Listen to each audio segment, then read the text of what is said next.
Hi viewers, నేను మీ SVR. Please subscribe to tree media. తాతగారిని ఈ హెల్త్ పరంగా ఇవి ఒక ట్రెండ్ విన్నాం, కానీ ఫైనాన్షియల్గా చాలా వెల్ సెటిల్డ్, బాగా సంపాదించారు. తాతగారు బాగానే సంపాదించారండి. ఆయన కూడా సేమ్ నాలాగా కొంతమంది నమ్మి పోగొట్టుకుని కొన్ని ఉన్నాయి. చాలా విరాళాలు కూడా ఇచ్చేవారంట కదా. He was very good at that అండి. ఏదంటే గ్రాండియర్ గానే ఉండాలి. వార్ టైంలో కానీ ఇచ్చారండి. ప్రెసిడెంట్ ఆఫ్ ఇందిరాగాంధీ గారికి చెప్పినప్పుడు ఉన్నాయి. ఆయన ఇస్తూ కూడా పక్క వాళ్ళని కూడా ఇమ్మని కూడా ఎంకరేజ్ చేశారు. అంత సభలు పెట్టి అని ఎంకరేజ్ చేశారు. నాన్నమ్మ గారు చెప్పారు ఆయన్ని కూడా. లిమిటెడ్ ఎగ్జామ్ మా మావయ్య చెప్పేవాడు. ఎందుకంటే ఆయనే చిన్న పిల్లవాడు అయినప్పుడు కూడా, మా తాతయ్య గారు చనిపోయేప్పటికి మా మావయ్య కూడా 13 years, 6 months బేబీ నుంచి ఆయన చేతిలోనే పెరిగాడు. సో ఆయనకి కూడా లాట్ ఆఫ్ ఎక్స్పీరియన్స్ ఉంటాయి. ఆయన మమ్మల్ని పెంచారు కాబట్టి ఈ యూస్ టు టెల్ us. ఆయనకి అందుకే వచ్చే డిసిప్లిన్ ఉండాలి. తాతయ్య గారు ఇది, తాతయ్య గారు అది, ఎలా ఉండేవారు, మావయ్య ఇలా ఉండేవారు, అలా ఉండేవారు మాకు. సో అది ఏంటంటే ఇట్స్ అ కాంప్లెక్స్ సిచ్యువేషన్ కాదండి, అలా రౌండ్ సర్కిల్. మనకిచ్చింది మనం ఎంతమందికి పంచగలం అనేది ఈజ్ కోర్ కాన్సెప్ట్. నేనన్నది ఎప్పుడు రోజు ఒక 100 మందికి ఇంటి దగ్గర భోజనాలు ఉండేది. ఆయన వన్స్ ఒక సెటిల్ అయిపోయాక ఒక స్టేజ్కి వచ్చాక రోజు ఒక 100 మందికి అయితే ఇంటి దగ్గర భోజనం ఉండేది.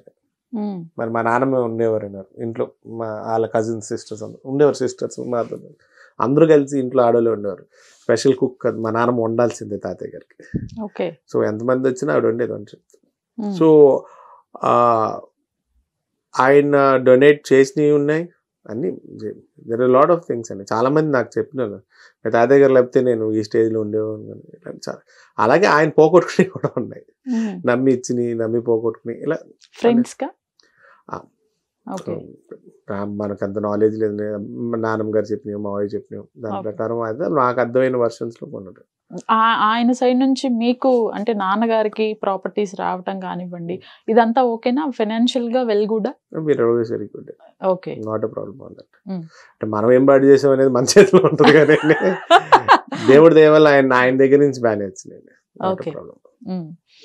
అలా వచ్చిన తర్వాత విష్ణు గారు పాడు చేసింది ఏదన్నా ఉందా? ఉంటాయండి, ఉండకుండా ఎందుకుంటాయి.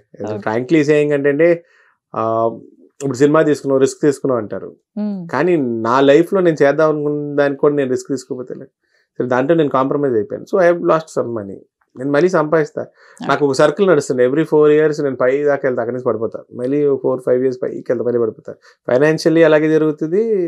అదేంటో నేను చిన్నప్పటి నుంచి నాకు ఆ ప్యాటర్న్ రన్ అవుతుంది. ఒక 4 years pattern, 5 years pattern run అవుతుంది. Right now I'm very comfortable అండి, నాట్ ఎ ప్రాబ్లం. మూవీస్ కాకుండా అండి బయట ఏమన్నా బిజినెస్ ఉన్నాయండి, ఊర్లో బిజినెస్లు ఉన్నాయండి.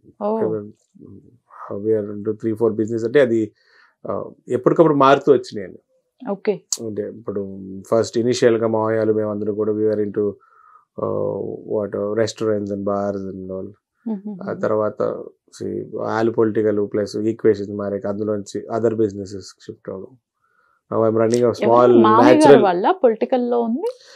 బోత్ సైడ్, మా ఫాదర్ సైడ్, మదర్ సైడ్ ఇద్దరు కూడా both sides are political stream అండి. అంటే ఎలా, దేనిలో? ఫర్ ఎగ్జాంపుల్ ఇప్పుడు మా ఫాదర్ వాళ్ళ కజిన్, మా నాన్నమ్మ వాళ్ళ తమ్ముడు ఇంకో సన్ మొన్నటి వరకు ఈ వాజ్ ఏలూరు ఎమ్మెల్యే అండి. ఈ పాస్డ్ అవే రీసెంట్లీ. ఆయన చైల్డ్హుడ్ నుంచి అంటే మా తాతగారు వాళ్ళ మాంగారు was one of the popular most advocate cum politician. తర్వాత తాతయ్య గారు అలా బామ్మర్ది గారు సిఆర్ రావు గారు వాజ్ ఏలూరు మేయర్ చేశారు ఆయన. తర్వాత వాళ్ళ సన్ను, ఇప్పుడు ఇంకో సన్ను. మరి మేము మా other side is Pantham family అంటారు. ఈస్ట్ గోదావరిలో పంతం ఫ్యామిలీ అంటే ఎవరైనా చెప్తారు. They are well connected in politics also. So both sides are that. ఎక్కువ మేము ఏంటంటే చిన్నప్పటి నుంచి కూడా ఎక్కువ కనెక్షన్ టువర్డ్స్ ఏలూరు ఉండేది. మా అన్నయ్య కొంచెం అటు ఉంటుంది, నేను ఎక్కువ connected towards the father side. So అలా నేను మీకు ఎలా చెప్పాలంటే we are on to both sides అనుకోండి. ఇవాళ ఆ పార్టీలో ఉంటారు, ఈ పార్టీలో 3 పార్టీలు 4 పార్టీలు, అన్ని పార్టీలో ఎవరో ఒకరు ఉంటానే ఉంటారు. So my point is I mostly live in Eluru కాబట్టి, and I'm close to my father's side కాబట్టి. So okay. అయితే ఫస్ట్ లో ఒక మాట అన్నారు, ఒక చిన్న గ్యాప్ తీసుకున్నాము ఫ్యామిలీ ప్రాబ్లమ్స్ వల్ల, హెల్త్ ఇష్యూస్ వల్ల. ఎవరికన్నా అన్నయ్యక హెల్త్ ఇష్యూస్? అన్నయ్య కొంచెం హెల్త్ ఇష్యూస్ చిన్నప్పటి నుంచి ఉన్నాయండి. అంటే నాట్ బ్యాడ్ అండి, బట్ ఓ అదేమవుతుందంటే ఎవ్రీ టైమ్ మనం ఒక మెట్టు పైకి వెళ్తూ లేకపోతే trying really hard to establish my తనకి ఏదో ఒకటి అవ్వడం. So I have to go back again, I have to take a break. ఇక్కడ ఓకే. ట్రైనింగ్ అవుతూ ఉంటుంది, ఆ ట్రైనింగ్ లో I have to break a training, I have to go back. He's also in to lot of things, he's very interested in politics, ఏదో చేద్దాం. కానీ తన health he's very ఎలాగంటే అన్నయ్య ఏంటండి వెరీ, అసలు ప్రాబ్లం ఏంటి? అది హెరిడిటరీ ప్రాబ్లమ్స్ కొంత ఆహాహా. టేక్ కేర్ చేసుకోకపోవడం వల్ల వచ్చాయంటే మేజర్ ఇష్యూ ఇప్పుడు ఉంటాయండి. తను he's very light hearted type అని. ఆ ఏమవుతుంది టైం వచ్చిన రోజున పోతాం, కానీ వచ్చింది అంటే దాని అంతా క్యాజువల్ ఆపరేషన్ జరుగుతుంది, అరే నువ్వు వెయిట్ చేయి నేను వచ్చేస్తాను ఆపరేషన్ నడుచుకుంటూ వెళ్ళిపోతాడు థియేటర్లో. అంత గుండె ధైర్యం ఎక్కువ. Okay. So is very free, is very confident. నాకేమవుతుంది ఇంకా చాలా టైం ఉంది, తనకి ఏదో ఒకటి వస్తానంటే దానివల్ల కొంత టైం నాకేమవుతుందంటే మీరు అర్థం చేసుకోవాలి, సినిమా ఇండస్ట్రీ అంటే డైలీ కాన్స్టెంట్ టచ్లో ఉండాలి. బ్రేక్ తీసుకున్నట్టు వెళ్ళడం, మళ్ళీ కొన్నాళ్ళు బ్రేక్ మళ్ళీ ఇటు రావడం, మళ్ళీ ఇక్కడ మళ్ళీ ఎస్టాబ్లిష్ చేయడానికి ఏదో ఒకటి జరగడం, మళ్ళీ లేకపోతే ఇంకోటో కొన్నాళ్ళు ఇవన్నీ సెట్ అయ్యే వరకు బ్రేక్ తీసుకోవడం బెటర్. ప్లస్ ఎప్పుడైనా సినిమా పోయాక అంటే పోవడం అంటే మనీ వయసు అంటే నాకు చూసిన వాళ్ళు చాలా మంది నచ్చిందట. నాకు అలాగే జైబోలో తెలంగాణ వల్ల ఇక్కడ రికగ్నిషన్ ఎక్కువ. నాగారావు గారు మనోట్రా మన జైబోలో తెలంగాణ చేశారని హార్డ్ కోర్ తెలంగాణ వాళ్ళు కూడా నాతో మాట్లాడిన వాళ్ళు చాలా మంది. అలాగా అది కొంచెం ఇదిగా ఉన్నా నేను కూడా డౌన్ ఉండే అదే టైంలో. అన్నకి హెల్త్ బాగాలేదు, పొలిటికల్గా కొంచెం బిజీ ఉన్నారు మావయ్యాలు, సో బిజినెస్లు కూడా చూసుకోవాల్సి వచ్చి ఆ టైంలో నేను కూడా లో ఉన్నాను. కాబట్టి ఇక్కడ నుంచి పదా నువ్వు కొన్నాళ్ళు బ్రేక్ తీసుకున్నాక చేద్దు కానీ మళ్ళీ సినిమాలు అంటే అక్కడి నుంచి ఇక్కడి నుంచి వెళ్ళిపోయాం. ఇక్కడి నుంచి వెళ్ళిపోయాక సినిమాలు మానేసేమో అనే ఫీలింగ్ ఒకటి ప్రాబ్లం వస్తుంది నాకు మైండ్ సెట్కి, మళ్ళీ అక్కడ సెట్ అవ్వాలి, టోటల్ డిఫరెంట్. ఓకే. బట్ నేను బాగానే అడ్జస్ట్ అయిపోయాను, fine, not a problem on that.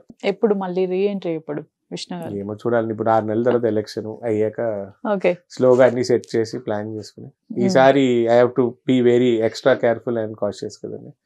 So plans are on track, but we'll see, most probably next year అనుకుంటున్నా. దానికి ముందు అన్ని సెట్ చేసుకుంటూ రావాలి కదా, అక్కడ బిజినెస్ అని అప్ చెప్పి టు మేక్ షూర్ దట్ ఇంట్లో వాళ్ళు ఇబ్బంది పడకూడదుగా. సేమ్ నేను మళ్ళీ తీసుకెళ్ళి ఇప్పుడు మీరు అడిగారు సరే నాన్నమ్మ గారు అలిగి వెళ్ళిపోయింది, మా ఆవిడ అలిగి వెళ్ళిపోయిందంట. నాకు ఆ ప్రాబ్లం లేదు, నేను వెరీ సపోర్టివ్ వైఫ్. నాకు వైఫ్ కానీ మా ఆవిడ కానీ మా పిల్లలు కానీ ఆర్ వెరీ మచ్ ఇంటూ. నేను అక్కడ ఎక్కువ సినిమాలు చేయమంటాను, నేను చూసుకుంటే ఏదో చేసుకుంటాను, కానీ మీరు వెళ్ళి సినిమాలు చేయని పుష్ చేసేది. I have very supportive brother and law, sister. మా సిస్టర్ ఇస్ వెరీ అన్నయ్య ఇస్ లైక్ అన్నయ్య మనకి టైం వస్తుందిరా కంగారు పడుతుంటారు, మా చెల్లేమో అడ్వైస్ చేస్తుంది. So there all in to my knowledge. మావయ్యాలు వాళ్ళు చెప్తారు జాగ్రత్తలు. So very close knitted family, lot of cousins. ఎప్పుడు చిన్న ఫంక్షన్ చాలా పెద్ద కుటుంబం అండి. ఎటు వెళ్ళినా పెద్ద కుటుంబం, అటు పెద్ద వాళ్ళు మదర్ సైడ్ చాలా పెద్ద ఫ్యామిలీ, ఫాదర్ సైడ్ చాలా. ఏ చిన్న ఫంక్షన్ ఒక 50-60 మంది అవుతాం, ఒక బర్త్డే ఫంక్షన్ అయిందంటేనే 100 మంది అవుతాం. సో అందరికి కూడా ఎప్పుడు నేను మళ్ళీ చేస్తాను ఆతృత ఎక్కువ ఉంటుంది, కానీ నేనే టైం తీసుకుంటున్నా. ఈసారి ఆ రాంగ్ స్టెప్స్ అన్ని కరెక్ట్ చేసుకుంటూ have to go in the right track అనేది నా పాయింట్ ఆఫ్ వ్యూ.